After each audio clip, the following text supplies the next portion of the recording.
Boa noite, eu me chamo Luiz, tenho 22 anos e sou de Franco da Rocha. E venho contar o meu relato que aconteceu comigo no dia 17 de janeiro de 2021 e também com a minha namorada. Bem, vamos ao relato. Fazemos parte de um motoclube e gostamos muito de viajar de moto. E no dia em questão, decidimos viajar para Bom Jesus dos Perdões, que fica no interior de São Paulo. Enchemos o tanque da moto, calibramos os pneus e iniciamos a nossa viagem. E isso era por volta de 2 horas da tarde. Bem, fomos bem tranquilo e paramos algumas vezes para descansar, tomar água e para ela fumar. E então, enfim, chegamos na cidade de Bom Jesus dos Perdões. Compramos algumas garrafas de água e algumas calabresas para assarmos na fogueira. Levamos mais um tempo até chegar a um lugar conhecido como Cachoeira do Barrocão, ponto turístico da cidade. E isso já era por volta das 4 da tarde. Curtimos um pouco a cachoeira, coletamos alguns galhos para fazer a nossa fogueira mais tarde. Demos uma volta pelo lugar para conhecer melhor e ficarmos conversando um tempo. E por volta das 6 da tarde, a minha namorada estava começando a armar nossa barraca e eu acendi a nossa fogueira. E foi quando eu percebi que havia esquecido a panela que eu usaria para fritá-las, junto com azeite e alguns temperos, café e açúcar, que também eu usaria para fazer o café no outro dia cedo. Então, acabei improvisando uma espécie de grelha com uma lata que eu carregava na moto. E acabou que deu certo. E aí, começamos a comer e continuamos conversando. Nisso, uma cachorra branca se aproximou e parecia estar faminta. Demos alguns pedaços de calabresa e um pouco de água para ela. E assim, ela acabou ficando perto de nós. Para quem não conhece o local, é uma clareira com a cachoeira e algumas rochas, cercado por árvores altas e mata fechada. E como eu já havia dito, a minha namorada fuma. E então já estava à noite. E quando ela acendeu seu cigarro, nós ouvimos um assobio vindo da mata. A princípio, ela se assustou. Mas como já somos bem vividos em relação a isso, não respondemos o chamado perguntando se tinha alguém por lá, ou coisa do tipo, pois isso não se deve fazer. Continuamos conversando e comendo o restante das coisas que tínhamos levado. Mas quando ela acendeu o outro cigarro, ouvimos o mesmo assovio. E nessa hora pensamos em tudo: vento, sapos, pássaros, ou até mesmo alguém querendo nos assustar ou pregar uma peça. E foi quando lembrei de ter visto próximo de lá, encostado em uma árvore, um pouco de fumo e um pouco do que parecia ser cachaça. E logo pensei se é algum trabalho de umbanda ou coisa do tipo. E foi quando eu comecei a ouvir um barulho de cascos pesados, como os de um porco, e escutar alguns barulhos de javali do mato. E então eu falei para a minha namorada: deve ser a caipora, ela deve estar querendo fumo. Me dê alguns cigarros seus para eu deixar em alguma árvore na mata. Porém, ela disse que não e falou para irmos embora de lá. Bem, eu não queria ir, pois essas entidades nunca querem nos fazer mal. Basta que a gente respeite as matas e todos os animais que lá vivem. E depois que ela se negou a dar alguns cigarros, começamos a ouvir alguns movimentos em volta da barraca. Mas toda vez que eu abria o zip para olhar, víamos apenas a cachorrinha sentada em frente da barraca, em posição de alerta, olhando para o alto das pedras. Mas quando iluminava, não se via nada. E após um tempo, os movimentos pararam e começou a chover bem forte. E de dentro da barraca, escutávamos alguns assobios. E como entrou muita chuva na barraca e no colchão, eu acabei concordando com a minha namorada em voltarmos para casa, pois estávamos sozinhos e o ato dela ter negado o fumo para a caipora pode ter deixado ela enfurecida. Desmontamos a barraca, guardamos tudo e amarramos na moto. E quando comecei a sair com a moto do lugar, eu ouvi um assobio bem alto, como se viesse de dentro do capacete. Mas continuei indo em frente. E pouco antes de sair da mata, eu olhei no espelho retrovisor e eu consegui ver a caipora montada em seu javali vindo atrás de nós. Pude ver poucos detalhes devido à escuridão do lugar, mas ela tinha um corpo humano, com os pés virados ao contrário, e o seu rosto estava coberto pelos seus cabelos, e ela parecia usar algo feito com folhas e cipós. E aí foi que eu acelerei mesmo.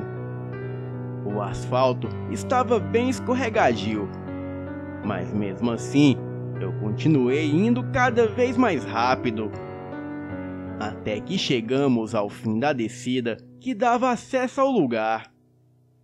E quando olhei ao retrovisor novamente, ela estava lá, parada no fim da estrada de chão, olhando para nós. Aí, eu só parei quando chegamos em casa, mas por todo o caminho, eu pude ouvir aquele assobio dentro da minha cabeça. Quando chegamos em casa, após tomar banho e respirar um pouco, contamos o acontecido para o meu pai. Ele caiu na risada e disse que tudo isso era coisa da nossa cabeça. Tudo que eu contei aqui foi verdade e tenho a minha namorada para confirmar a história. E nós sempre acreditamos em coisas sobrenaturais. E também já tivemos outras experiências sobrenaturais, mas isso ficará para outro relato. Boa noite.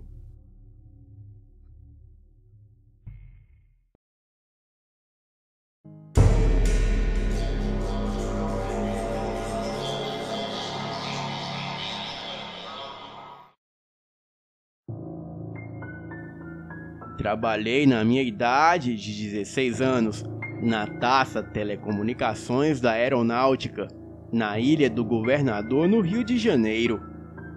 Eu era office boy, e a história que vou relatar a seguir foi presenciada por mim e pelo meu finado padrasto que trabalhava como segurança. A TASA era uma empresa estatal de controle de tráfego aéreo que funcionava no antigo Aeroporto Internacional. E contava com 3 prédios: a sede que ficava no terminal, o prédio anexo e, por último, o mais temido, o prédio rosa, onde várias ocorrências sobrenaturais aconteciam. Bem, era um prédio velho de 9 andares, com corredores compridos de causar medo a qualquer um. O ano era 1990, e quando comecei a trabalhar lá, nessa época eu era office boy da presidência, E quando fui a este prédio pela primeira vez, eu fiquei arrepiado, pois lá emanava algo estranho e sem explicação. Peguei o elevador até o 9º andar, e era muito angustiante a demora para chegar ao andar, porque se tratava de um elevador antigo. Finalmente ele chegou, abriu a porta, e neste momento eu vi o que me deu medo.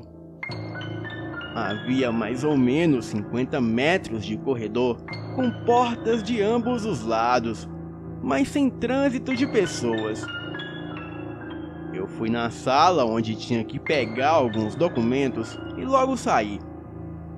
Estranhamente, através do canto dos olhos, pela visão periférica, eu vi alguns vultos. E neste momento, quando chegava novamente no elevador, eu vi alguém também o esperando. E eu falei: "Ufa, ainda bem que não estou sozinho."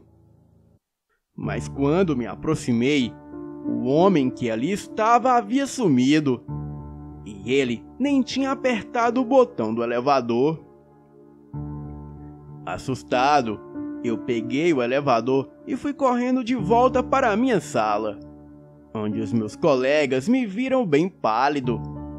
Porém, eu não contei o ocorrido para ninguém.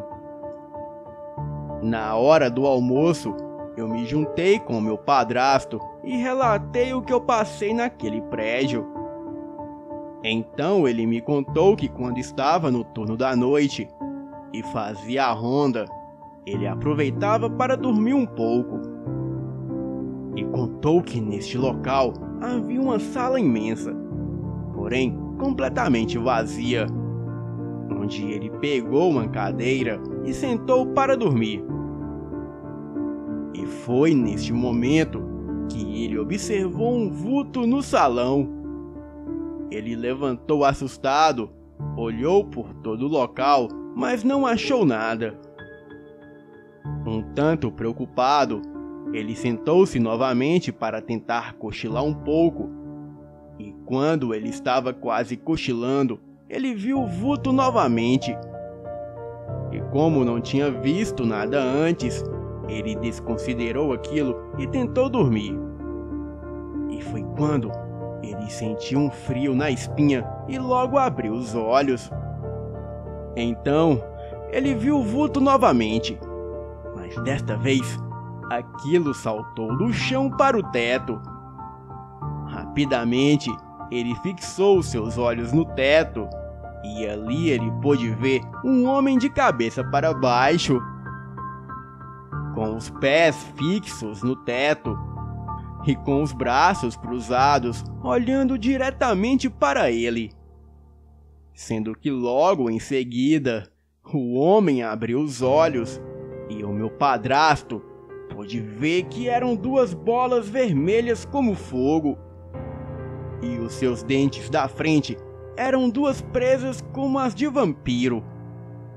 O homem também era pálido, chegando a quase ser branco, e as suas vestes eram tradicionais do século XIX e totalmente negras, sendo que o meu padrasto rapidamente saiu de lá. Ele contou o acontecido para os seus colegas de trabalho e, para sua surpresa, todos os seus companheiros também haviam presenciado tal fato, e eles chamavam os vultos de entidades trevosas ou de vampiros, devido à sua semelhança. Algumas semanas depois, ele me levou ao local da tal aparição para me mostrar o local. Bem, era um lugar assustador, vazio e de atmosfera pesada.